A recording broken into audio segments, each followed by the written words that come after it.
This is kabarinews.com. My name is John Uy dari San Francisco.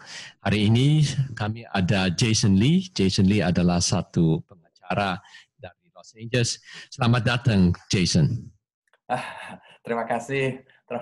Terpaksa kita zaman sekarang ini harus jadi virtual, tidak bisa ketemu face to face. Jadi ya, thank you so much for inviting me. Saya Jason Lee, saya pengacara yang berkantor di Los Angeles. Oke. Hari ini kita akan bicarakan tentang unemployment benefit, right? Ya, betul. Dan memang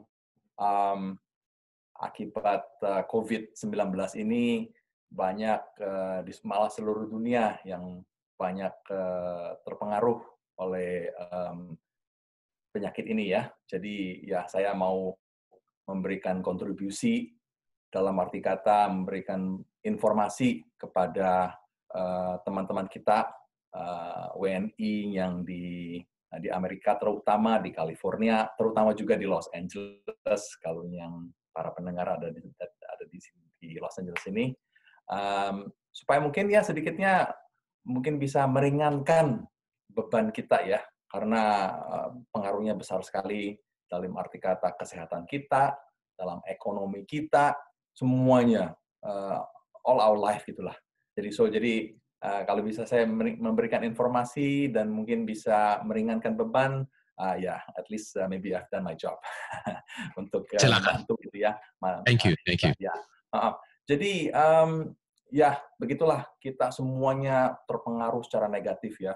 Even perusahaan-perusahaan besar aja juga terpengaruh. Imagine Amazon ya, yang perusahaannya besar sekali, yang kita merasa wah pasti ini Amazon ini bermiliar-miliaran semua datang income-nya, karena semua boleh bilang kan barang-barang itu semua delivery semua pakai Amazon, malah sampai biasanya kalau Prime member itu 2 hari bisa shipping, sekarang bisa 1-2 bulan ini malahan.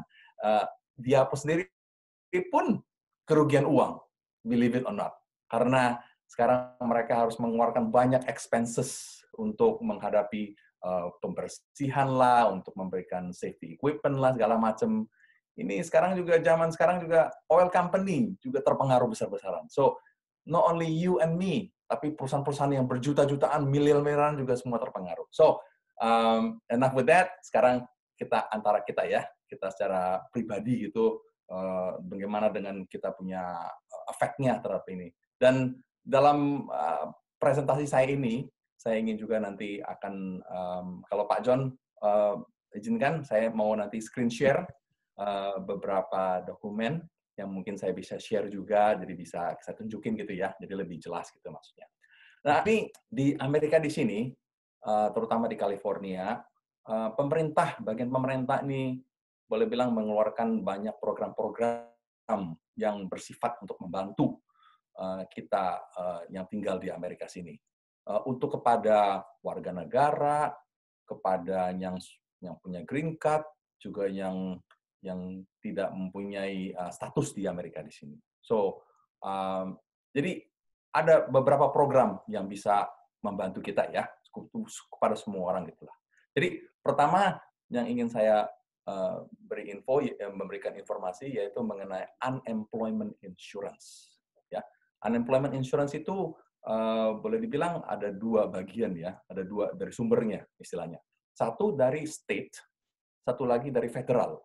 Jadi kalau kita ini di state California sini tuh lumayan oke lah maksudnya unemployment insurance, karena itu kan dibayar oleh employer kita gitu ya. Kalau kita sebelum masalah ini kita bekerja, employer kita ini bayarin buat kita unemployment insurance, dibeliin gitu loh maksudnya.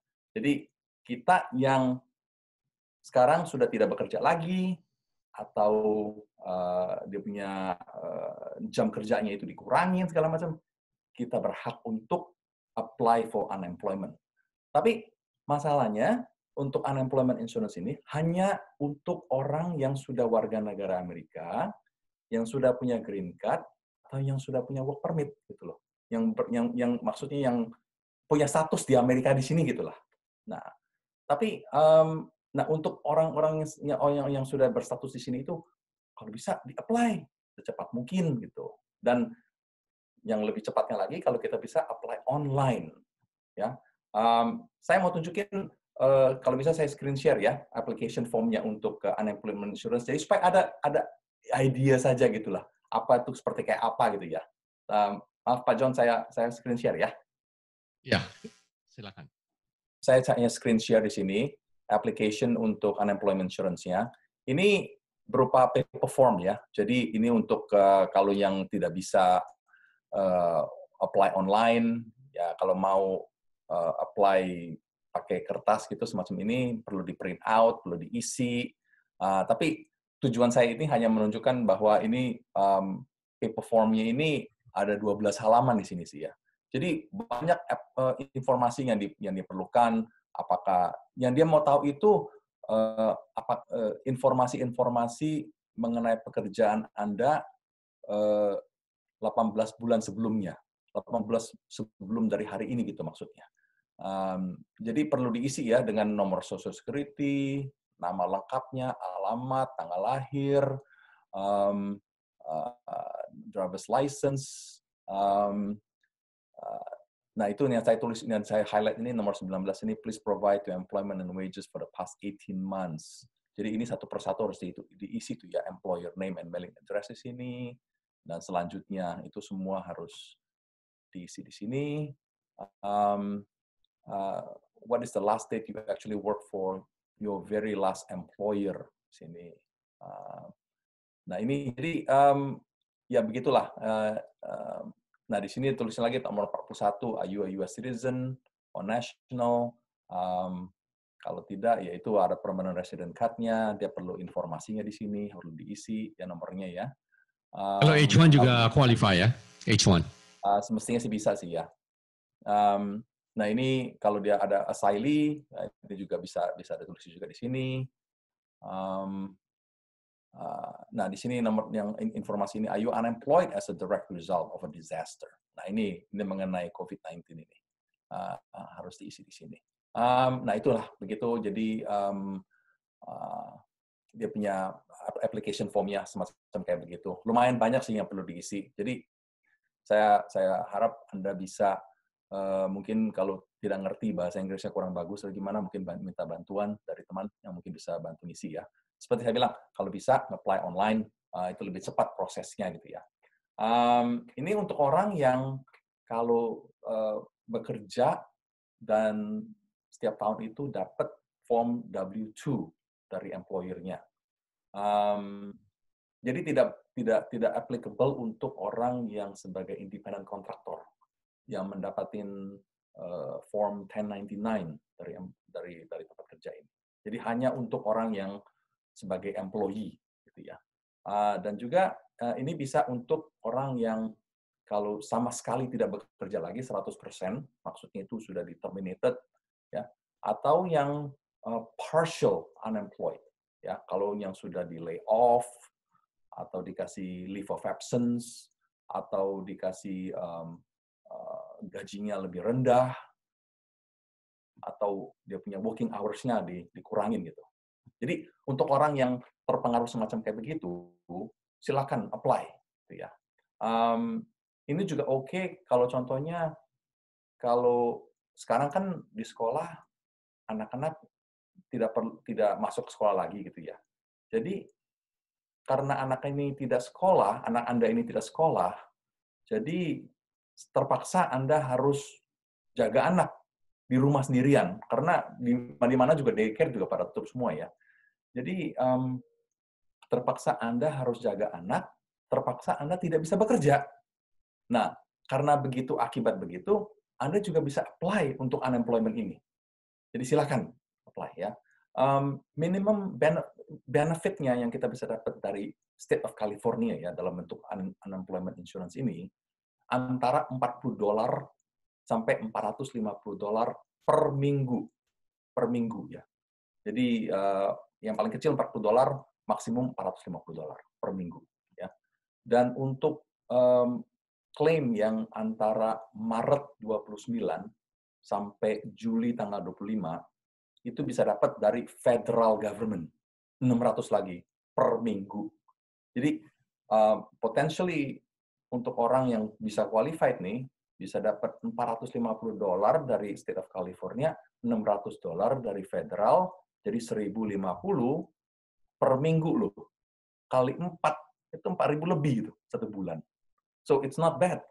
So, apply for it. Kalau memang terpengaruh kayak begitu ya, dan I'm sure banyak orang yang terpengaruh kayak begitu, dan banyak orang Indonesia yang kurang ngerti atau gimana gitu, saya anjurkan, walaupun ini sekarang sudah lewat, ini zaman apa itu, dia punya application udah diumumkan beberapa minggu yang lalu, sebulan yang lalu kayak gitu. Sekarang masih belum terlambat, masih bisa kita nge-apply retroaktif, kita masukin aja pokoknya gitu. So I encourage all of you to apply for that. Yang kedua yang saya ingin bicarakan yaitu yang Pandemic Unemployment Assistance, PUA. Nah, kalau PUA ini juga apply-nya lewat, by the way, unemployment insurance ini harus, kalau kita nge-apply itu harus lewat di California ya, lewat EDD, Employment Development Department. Oke? Jadi, ini berlaku untuk yang State of California dan juga yang untuk federal. Dua-duanya lewat EDD. Jadi tidak ada spesial punya akses ke federal punya website atau gimana untuk mendapatkan unemployment insurance. Jadi semuanya lewat EDD gitu ya. Nah, sekarang yang untuk PUA ini, Pandemic Unemployment Assistance, itu juga apply lewat EDD. Ya, dia ada sendiri punya link-nya sendiri gitu loh. Nah, kalau ini juga sama, untuk orang yang sudah jadi warga negara Amerika, sudah green card, dan juga yang sudah punya working permit di sini. Jadi yang punya status di sinilah. Nah, sama juga apply pakai untuk form yang sama, yang seperti saya tadi screen share itu. Jadi tetap sama, tapi di sana ada beberapa section-nya yang untuk PUA ini, yang menyatakan ini. Nah, it's okay ya untuk nge-apply unemployment insurance dulu, udah gitu nge-apply untuk PUA. It's okay, tapi nggak bisa at the same time. Harus satu persatu gitu loh. Sampai udah exhausted dulu, dia punya unemployment insurance-nya, baru nge-apply-in untuk PUA. Gitu ya. Nah, kalau PUA ini, untuk orang yang, contohnya business owner, okay? Independent contractor, self-employed worker, okay? Freelancer, gig worker, yang istilahnya dapat setiap tahun itu tuh dari tempat kerjanya itu Form 1099. Jadi bukan W-2 ya. Jadi Form 1099 yang terima ini, inilah orang-orang yang bisa nge-apply untuk PUA. Oke? Nah, ini kalau memang pekerjaannya itu terpengaruh akibat COVID-19 ini, baru nge-apply.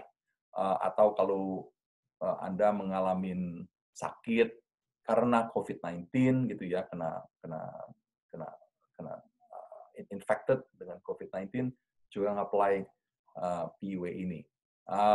Kalau di-approve, benefit-nya itu bisa pertamanya untuk week pertamanya itu $167 per minggu.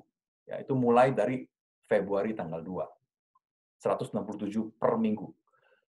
Setelah Maret 29 sampai Juli 25, bisa dapat lagi dari federal government $600. Memang agak rendahan ya daripada yang employee, tapi at least kalau memang bisa qualified, karena kan kalau Anda itu bukan sebagai employee, tapi sebagai independent contractor, you have no choice. Kamu itu tidak qualified untuk nge-apply unemployment insurance. Terpaksa harus nge-apply untuk PUA ini gitu.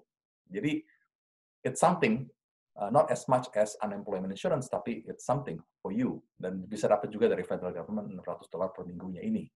Dan kita bisa minta up to 39 minggu. Ya. Jadi dari Februari 2, you can go all the way to December 26. Jadi contohnya nih, kalau Anda nge-apply lewat unemployment insurance, dan kalau memang sudah habis unemployment insurance-nya sudah selesai sama sekali, udah exhausted ya, kita masih ada waktu lagi nih sampai Desember 2026 nge-apply PUA-nya. Jadi bisa nyambung lagi gitu loh maksudnya.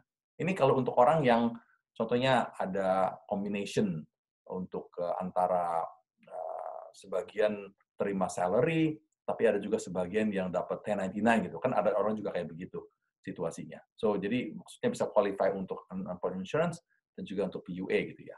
Tapi the only bad side about PUA, ya, yang jeleknya ini, yaitu in the last 18 months,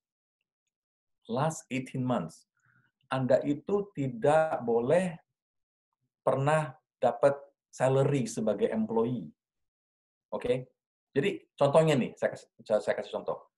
Tahun lalu, tahun 2019, Anda for some reason cuma bekerja sebulan, contohnya di restoran sebagai waitress gitu ya, atau waiter kayak gitu.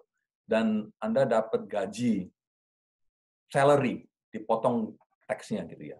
Dan tahun ininya dapat W2 dari restoran itu sebagai employee cuma 1 bulan.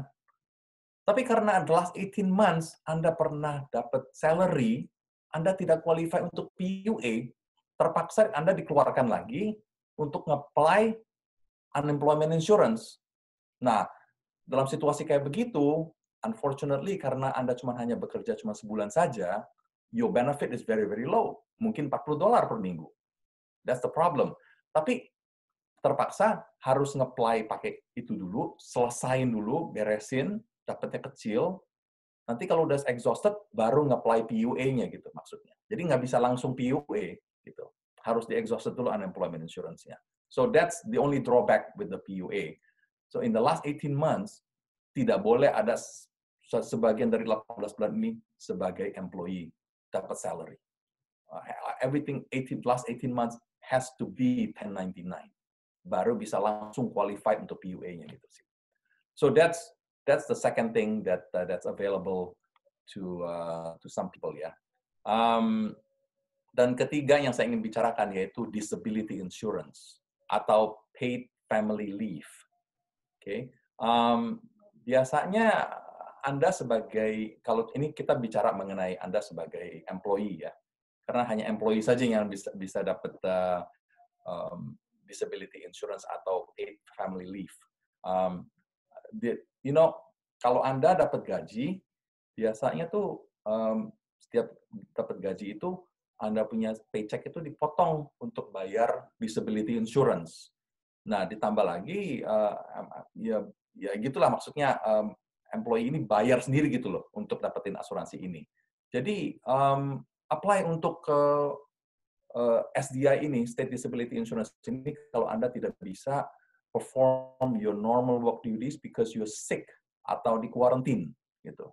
Nah, apply juga untuk paid family leave kalau Anda itu harus take care untuk seseorang yang sakit di rumah, your relative atau siapa gitulah. Yaitu kan karena harus take care seseorang, tidak bisa bekerja, walaupun Anda sendiri tidak sakit ya, bisa apply untuk paid family leave. That's available too. Nah, ini juga that's the one thing good about this one also is Anda sebagai undocumented ya, tidak mempunyai status di Amerika, juga qualified untuk apply disability insurance.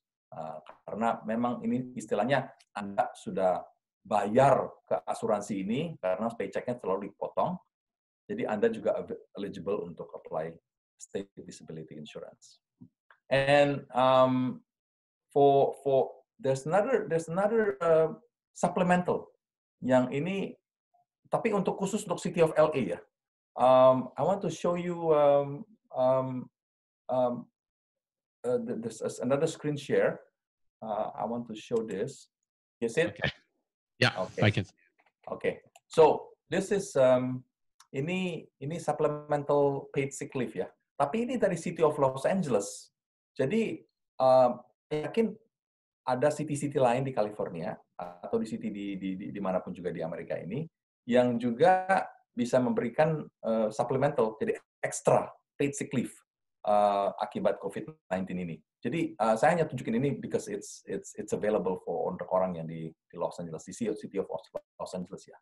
Jadi ini Los yang Angeles saya County juga atau hanya City of LA? only City of LA, kan di atasnya sini tertulis tuh City of Los Angeles, Eric Garcetti Mayor, ya. Jadi untuk this is the public order under City of Los Angeles, oke? Ini di issue April 7.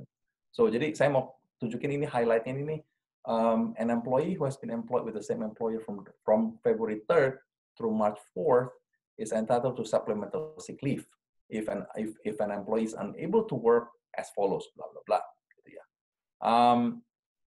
Ini bisa dapat maksimum $511 per day, maksimum ya, maksimum, atau combination 5110. But this is the maximum though.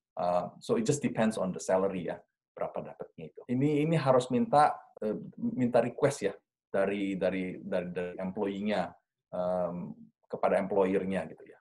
So this is something that's available for the City of Los Angeles, dan saya nggak tahu di San Francisco atau di kota-kota lain available atau tidak. Maksud saya itu, do your homework, cek apakah ada situasi semacam kayak begini di kota di mana Anda berada gitu. So that's another option, another benefit juga yang bisa available dari pemerintah. Next, saya mau bicara mengenai food. Yaitu food stamps, and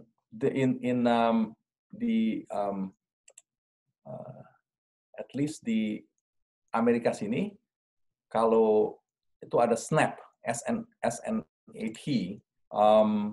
Let me get to that. Let me show you.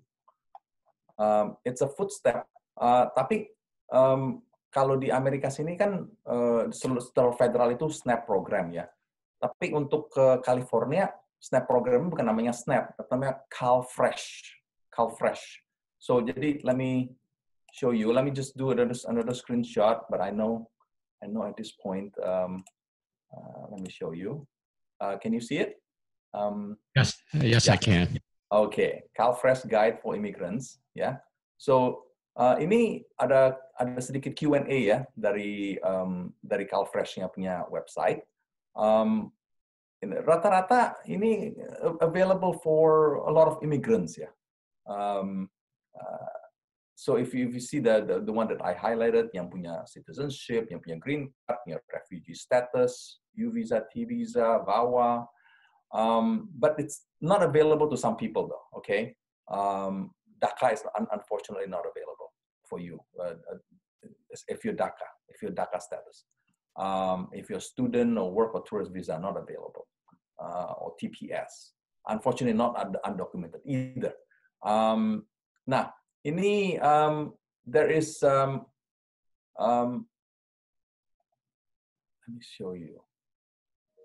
These are the stuff that you can increase the benefit amount. Please bear in mind ya, CalFresh ini atau SNAP ini it's a food program to buy food.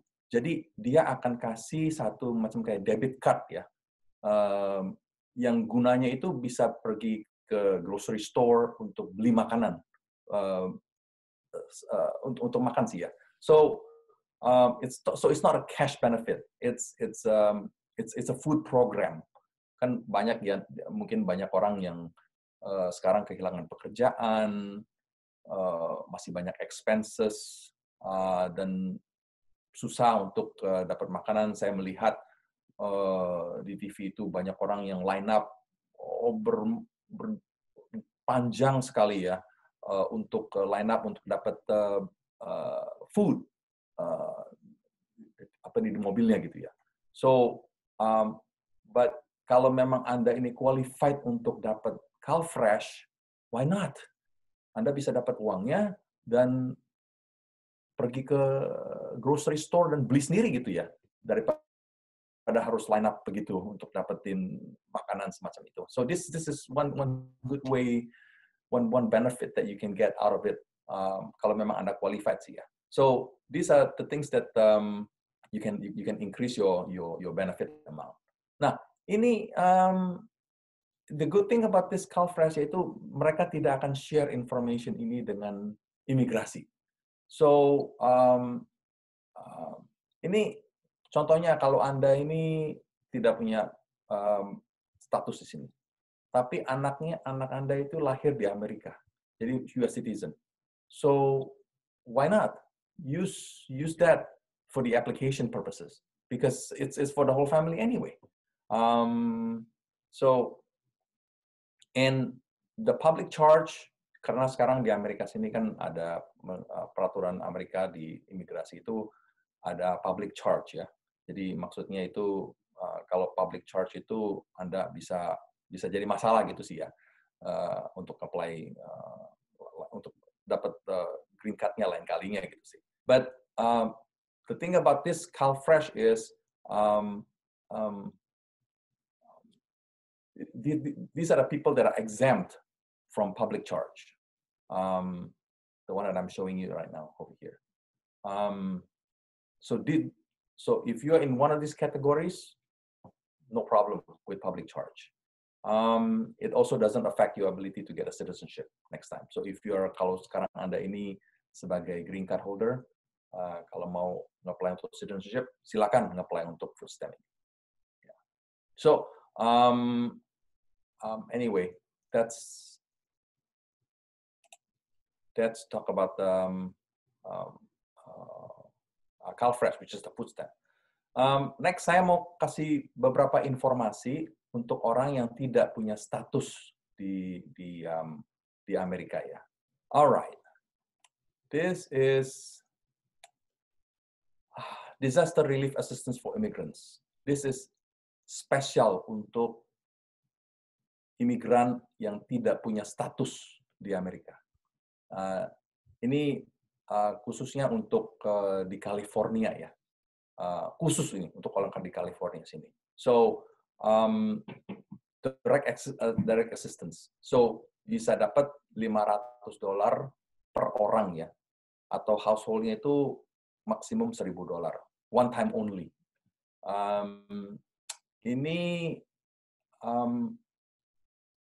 Ini masih belum dikeluarin peraturan, tapi rencananya akan dikeluarkan bulan ini, bulan Mei. So watch out for that. If you maybe kalau mungkin di type out di search ya di Google gitu, disaster relief assistance for immigrants, mungkin kalau sudah ada peraturannya mereka bisa kasih tahu gitu sih ya. So these are eligible individual must provide information that they are undocumented adult, not eligible for COVID-19 related assistance, including CARES atau stimulus payments. Dan mengalami kesulitan, has experienced a hardship as a result of COVID-19. Okay, ini uangnya ini akan didistribusi lewat non-profit organization. Jadi sekarang ini kita masih belum tahu non-profit organization mana yang bisa yang akan bisa kita minta assistance ini, karena masih belum diumumkan detailnya. Harus tunggu. So sekarang masih awal bulan Mei, kita watch out for that, maybe week by week, see what happen. Kalau memang sudah ada peraturannya, pelajarin apa syaratnya, apply for it as soon as possible. Karena uangnya ini juga terbatas ya. So first come first serve. Saya juga mau tunjukin satu lagi, satu chart ya, yang menunjukkan the availability of some of the programs untuk orang yang tidak punya status di Amerika. Bisa lihat? Ya, bisa, silakan. Oke. So jadi ini di-compile oleh satu non-profit organization ya. Tapi it's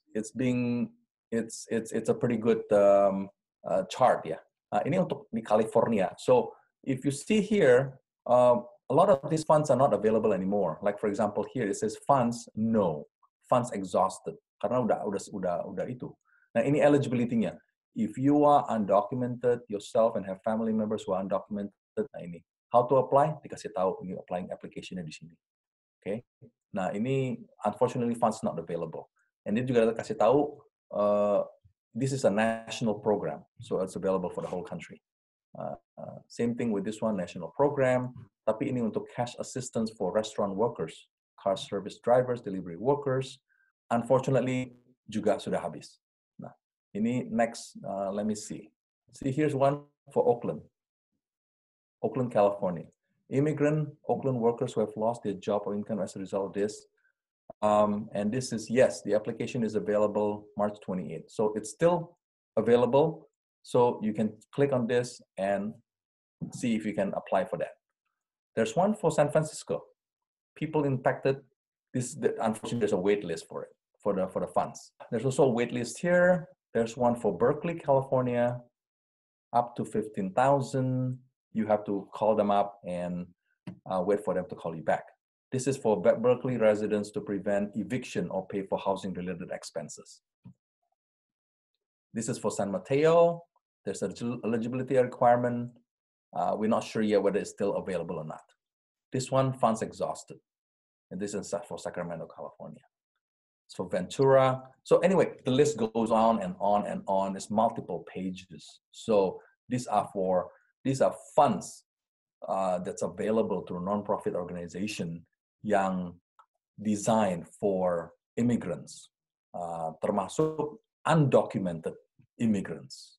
So this is a very, there's one here that for Long Beach, it's not yet. There's one for day laborers, also not yet. So we have that. So what I'm saying is, this is something that you can look into and see if that's applicable to you. And if it is applicable and the funds is there, why not?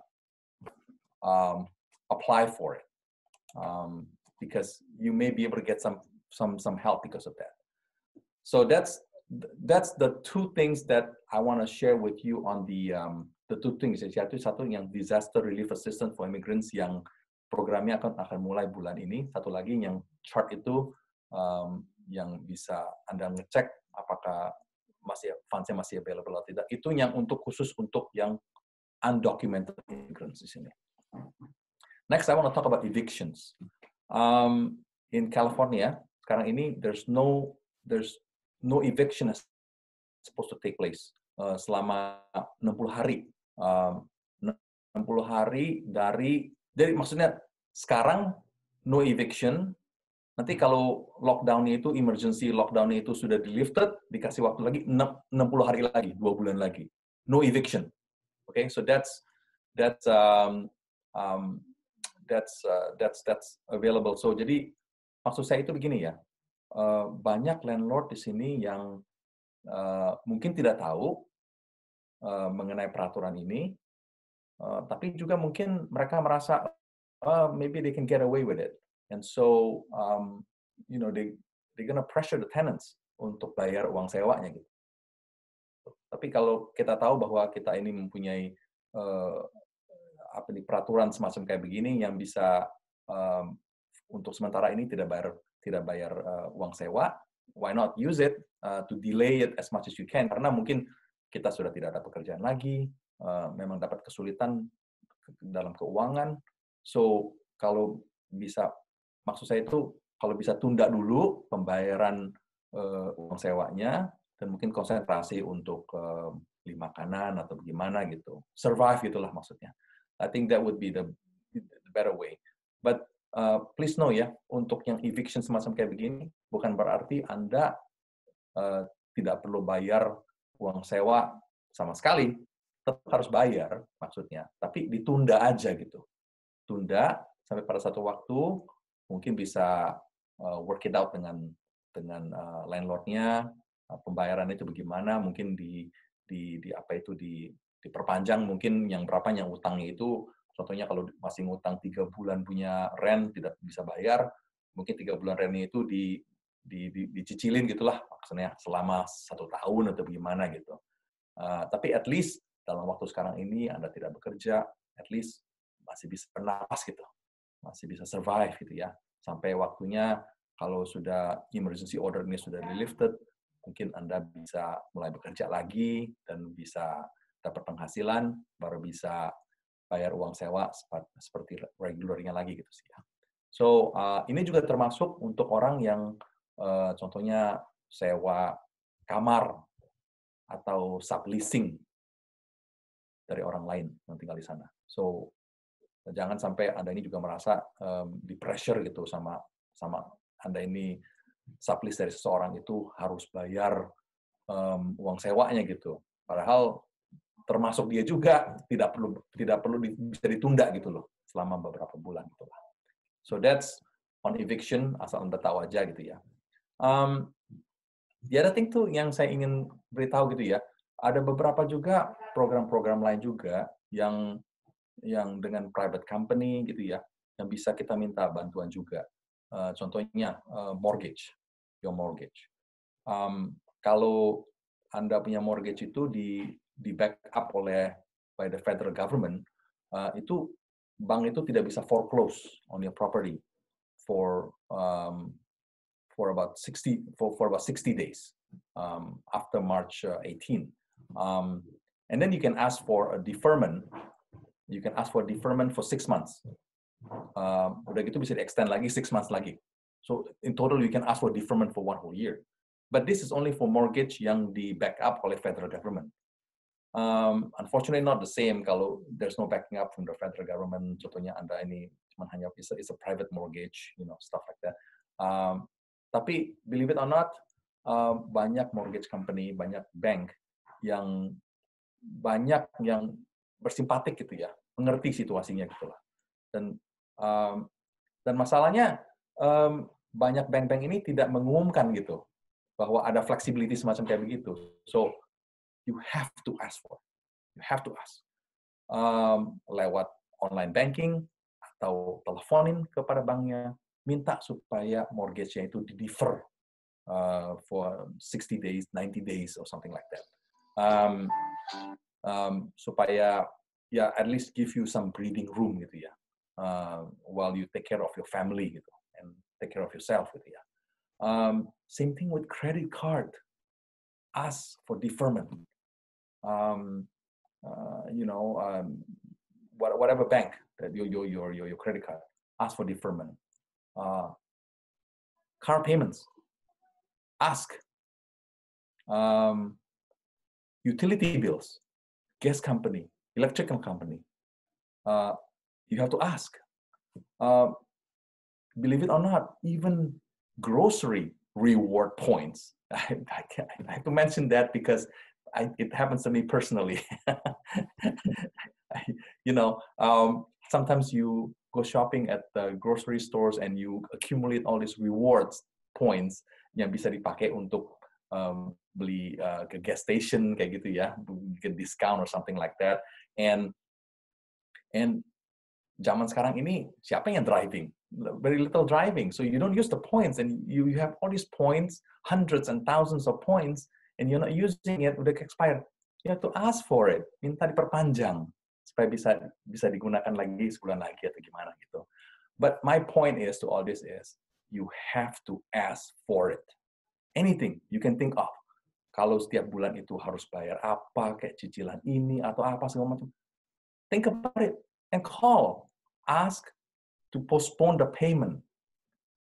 Supaya apa? Supaya tidak perlu pusing gitu loh. Karena kalau Anda ini memang sudah tidak bekerja lagi, tidak punya penghasilan, atau gajinya sekarang sudah setengah, atau kalau dulu ada 2 income, suami istri, sekarang istri harus di rumah jaga anak, suaminya ini juga gajinya dipotong karena mungkin pekerjaan di restoran itu sekarang udah to go saja, tidak ada no dine-in service. What do? Now you're down to a quarter of your income what it used to be before. You have to survive. You have to buy groceries. You have to eat. You have to feed, stuff like that. So you have to postpone as much as you can so you can survive. Tunggu sampai everything back to normal. Get your full salary again, and then start thinking about paying them back. And who knows? Maybe at a time there's more help from the government. Mungkin ada pemerintah. Saya dengar mungkin Kongres ada yang mau mengeluarkan satu relief program lagi yang untuk membantu orang-orang yang sudah tidak bisa bayar uang sewa gitu ya. Mungkin mereka ini bisa langsung bayarin kepada landlord-nya. Anda punya uang sewanya. So that is something it's possible, maksud saya itu. So you have to ask for it. Anyway, that's the information I want to share with you. I hope it's informative. Again, do your research, di Google, all these different types of benefits, this type of assistance, and I know we will get through it. All of us will get through it. And I wish all of you the best, and we will meet again in better times. And same to you, John. Wow, banyak sekali ya informasi yang kita dapat dari Jason. Thank you, Jason. And also untuk pemirsa Kabari, saya terima kasih yang bisa ikut program ini. Mudah-mudahan bisa kita beres dalam urusan ini COVID-19 dan kembali ke normal. Sampai kita berjumpa lagi. Ya, terima kasih Pak John. Sampai jumpa lagi. Thank you, Jason. Okay. Bye-bye. Take care. Bye-bye.